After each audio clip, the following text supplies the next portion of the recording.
ಇನ್ನು ಅವಾಮಿ ಲೀಗ್ನಲ್ಲಿ ನಾಯಕರನ್ನು ಹುಡುಕಿ ಹುಡುಕಿ ಕೊಲ್ಲಲಾಗ್ತಾ ಇದೆ. ಬಾಂಗ್ಲಾದಲ್ಲಿ ಅವಾಮಿ ಲೀಗ್, ಶೇಖ್ ಹಸೀನಾ ಅವರಿರುವಂಥ ಪಕ್ಷ, ಅವಾಮಿ ಲೀಗ್ನ ನಾಯಕರು ಕುಟುಂಬಸ್ಥರ ಶವಗಳೀಗ ಪತ್ತೆಯಾಗಕ್ಕೆ ಶುರುವಾಗಿದೆ. ಕನಿಷ್ಠ 20 ಮೃತದೇಹಗಳೀಗ ಅಲ್ಲಿ ಪತ್ತೆಯಾಗಿರೋದು. ಸತ್ಖೀರಾ ಹಿಂಸಾಚಾರದಲ್ಲಿ ಕನಿಷ್ಠ 10 ಜನರ ಕೊಲೆ ಆಗಿದೆ. ಅವಾಮಿ ಲೀಗ್ ನಾಯಕರು ಕಾರ್ಯಕರ್ತರನ್ನ ಟಾರ್ಗೆಟ್ ಮಾಡಿ ಹೊಡಿತಾ ಇದ್ದಾರೆ. ವ್ಯಾಪಾರ ಸಂಸ್ಥೆಗಳನ್ನು ಧ್ವಂಸಗೊಳಿಸಿ ಲೂಟಿ ಮಾಡ್ತಾ ಇದ್ದಾರೆ. ಉದ್ದೇಶ ಸ್ಪಷ್ಟವಾಗಿದೆ. ಇದರಲ್ಲಿ ಶುರುವಾಗಿದ್ದು ಬೇರೆ, ಆಗ್ತಾ ಇರುವುದೇ ಬೇರೆ. ಇಂತಹ ಗಲಾಟೆಗಳಲ್ಲಿ ಅದನ್ನ ಬೇರೆ ಸ್ವರೂಪವಾಗಿ ಪಡೆದುಕೊಳ್ಳೋಕೆ ಅವಕಾಶ ತಗೊಳ್ಳುವಂಥದ್ದು ಸಂಘಟನೆಗೆ. ಅಲ್ಲಿ ಹೋರಾಟ ಆಗಿರೋದು ವಿದ್ಯಾರ್ಥಿಗಳಿಂದಾಗಿ, ನಿರುದ್ಯೋಗಿಗಳ ಯುವಕರಿಂದಾಗಿ, ಮೀಸಲಾತಿ ವಿಚಾರದಲ್ಲಿ ಹೋರಾಟ. ಆಗ ಮತೀಯವಾದಿ ಸಂಘಟನೆಗಳು ಅದನ್ನು ತನ್ನ ಕ್ಯಾಪ್ಚರ್ ಮಾಡಿಕೊಂಡು ಈಗ ಅದರ ಪರಿಣಾಮವನ್ನು ಬಾಂಗ್ಲಾದೇಶ ಅನುಭವಿಸ್ತಾ ಇದೆ.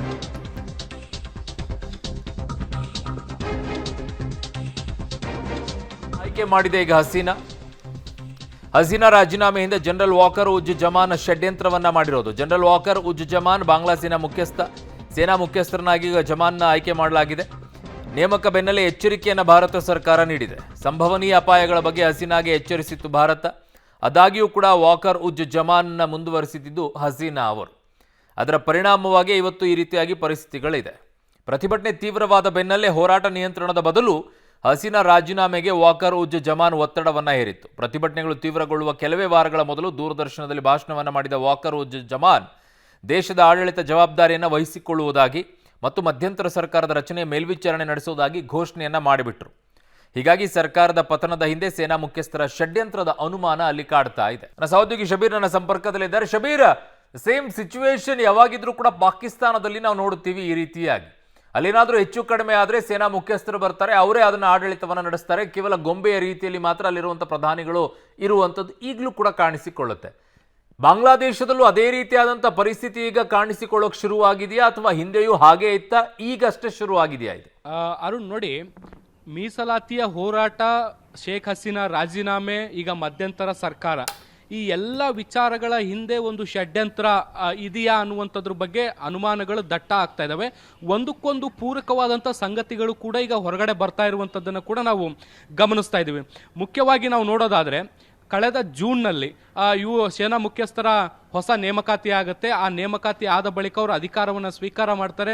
ಸ್ವೀಕಾರ ಮಾಡಿ ತಮ್ಮ ಮೊದಲ ಭಾಷಣದಲ್ಲಿ ಅವರು ಸ್ಪಷ್ಟವಾಗಿ ಹೇಳ್ತಾರೆ, ನಾವು ಮಧ್ಯಂತರ ಸರ್ಕಾರವನ್ನು ತೆಗೆದುಕೊಂಡು ಬರ್ತೀವಿ, ಮಿಲಿಟರಿ ಒಂದು ಸ್ಥಾಪಿತವಾಗಿ ತನ್ನ ಕೆಲಸವನ್ನು ಏನು ಮಾಡಬೇಕು ಅದನ್ನು ಮಾಡುತ್ತೆ ಅನ್ನುವಂಥ ನಿಟ್ಟಿನಲ್ಲಿ ಅವರೊಂದು ಭರವಸೆಯನ್ನು ಕೂಡ ಕೊಡ್ತಾರೆ. ಅದಾದ ಕೆಲವೇ ದಿನಗಳಲ್ಲಿ ಬಾಂಗ್ಲಾದೇಶದಲ್ಲಿ ಮೀಸಲಾತಿ ವಿಚಾರಕ್ಕೆ ಸಂಬಂಧಪಟ್ಟಂತೆ ಹೋರಾಟ ತೀವ್ರಗೊಳ್ಳುತ್ತೆ. ಹೋರಾಟ ತೀವ್ರಗೊಂಡ ಬೆನ್ನಲ್ಲೇ ರಾಜೀನಾಮೆ ಕೊಡುವಂಥ ಸನ್ನಿವೇಶಗಳು ಕೂಡ ಬರ್ತವೆ.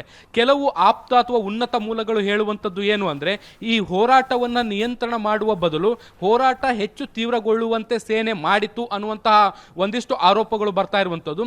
ಇದ್ರ ಜೊತೆಗೆ ಪ್ರಧಾನಮಂತ್ರಿಯನ್ನ ಕಾಯ್ದುಕೊಳ್ಬೇಕಾಗಿದ್ದಂತಹ ಸೇನೆ ಅವರ ರಾಜೀನಾಮೆಗೆ ಒತ್ತಡವನ್ನು ಹೇರ್ತು ಅನ್ನುವಂತಹ ಒಂದು ಆರೋಪಗಳು ಕೂಡ ಇರುವಂಥದ್ದು. ಮುಖ್ಯವಾಗಿ ಸೇನಾ ಮುಖ್ಯಸ್ಥರೇ ಶೇಖ್ ಹಸೀನಾ ಅವರಿಗೆ ರಾಜೀನಾಮೆಯನ್ನು ಕೊಟ್ಟು ದೇಶದಿಂದ ತಲೆಮರೆಸಿಕೊಳ್ಳುವಂತೆ ಸಲಹೆಯನ್ನು ಕೊಟ್ಟಿತ್ತು. ಅದರ ಅನ್ವಯ ಶೇಖ್ ಹಸೀನಾ ರಾಜೀನಾಮೆ ಕೊಟ್ಟು ಈಗ ಭಾರತಕ್ಕೆ ಪಲಾಯನ ಮಾಡಿದ್ದಾರೆ ಅನ್ನುವಂಥ ಆರೋಪಗಳು ಕೂಡ ಬರ್ತಾ ಇದ್ದಾವೆ. ಮುಖ್ಯವಾಗಿ ಜಮಾತೆ ಇಸ್ಲಾಂ ಏನಿದೆ ಅದಕ್ಕೂ ಮತ್ತೆ ಸೇನಾ ಮುಖ್ಯಸ್ಥರಿಗೂ ಕೂಡ ನಿಕಟವಾದ ಸಂಬಂಧ ಇದೆ ಅನ್ನುವಂತಹ ಒಂದಿಷ್ಟು ಮಾತುಗಳು ಕೂಡ ಕೇಳಿ ಬರ್ತಾ ಇರುವಂಥದ್ದು. ಸೊ ಈ ಎಲ್ಲ ಬೆಳವಣಿಗೆಗಳನ್ನು ನೋಡಿದರೆ ಶೇಖ್ ಹಸೀನಾ ಅವರನ್ನ ರಾಜೀನಾಮೆ ಕೊಡಿಸುವಂಥದ್ದು ಅಥವಾ ಅವರನ್ನ ಅಧಿಕಾರದಿಂದ ಕೆಳಗಿಳಿಸುವಂಥ ನಿಟ್ಟಿನಲ್ಲಿ ಈ ಹಿಂದೆ ಷಡ್ಯಂತ್ರವನ್ನು ಮಾಡಿ ಸಂಪೂರ್ಣವಾಗಿ ಹೋರಾಟವನ್ನು ರೂಪಿಸಿ ಅವರನ್ನ ರಾಜೀನಾಮೆ ಕೊಡುವಂಥ ಪರೋಕ್ಷವಾದಂಥ ಒತ್ತಡವನ್ನು ಹೇರುವಂಥ ಪ್ರಯತ್ನಗಳು ಏನಾದರೂ ಮಾಡ್ತಾ ಅನ್ನುವಂಥ ಅನುಮಾನಗಳು ಕಾಡ್ತಾ ಇರುವಂಥದ್ದು. ಭಾರತವು ಕೂಡ ಇದಕ್ಕೆ ಪೂರಕವಾದಂಥ ಮಾಹಿತಿಯನ್ನು ಕೂಡ ಈಗ ಹಂಚಿಕೊಂಡಿರುವಂಥದ್ದು. ಈ ಹಿಂದೆ ಸೇನಾ ಮುಖ್ಯಸ್ಥರ ನಿಯೋಜನೆ ಮಾಡಿದಂಥ ಸಂದರ್ಭದಲ್ಲೂ ಕೂಡ ಇವರಿಂದ ಅಲ್ಲಿನ ಸರ್ಕಾರಕ್ಕೆ ಅಪಾಯ ಇದೆ ಅನ್ನುವಂಥ ಎಚ್ಚರಿಕೆ ಕೊಟ್ಟಿತ್ತು ಅನ್ನುವಂಥ ನಿಟ್ಟಿನಲ್ಲಿ ಈಗ ಆಪ್ತ ಮೂಲಗಳಿಂದ ಹೇಳಿಕೆಗಳು ಬರ್ತಾ ಇರುವಂಥದ್ದು. ಹೀಗಾಗಿ ಈ ಎಲ್ಲಾ ಬೆಳವಣಿಗೆಗಳ ಹಿಂದೆ ಒಂದು ವ್ಯವಸ್ಥಿತವಾದಂಥ ಪಿತೂರಿ ಅಥವಾ ಷಡ್ಯಂತ್ರ ನಡೆದಿದೆ ಅನ್ನುವಂಥದ್ದು ಸ್ಪಷ್ಟವಾಗಿ ಗೊತ್ತಾಗ್ತಾ ಇದೆ. ಅರುಣ್, ಓಕೆ, ಹಾಗೆ ಸಂಪರ್ಕದಲ್ಲಿರಿ ಶಬೀರ್. ಈಗ ಆತಂಕ ಇರುವಂಥದ್ದು ನಮಗೆ ಭಾರತೀಯರನ್ನ ಅಲ್ಲಿಂದ ಹೇಗೆ ಕರೆದುಕೊಂಡು ಬರುವಂಥದ್ದು ಅಂತ.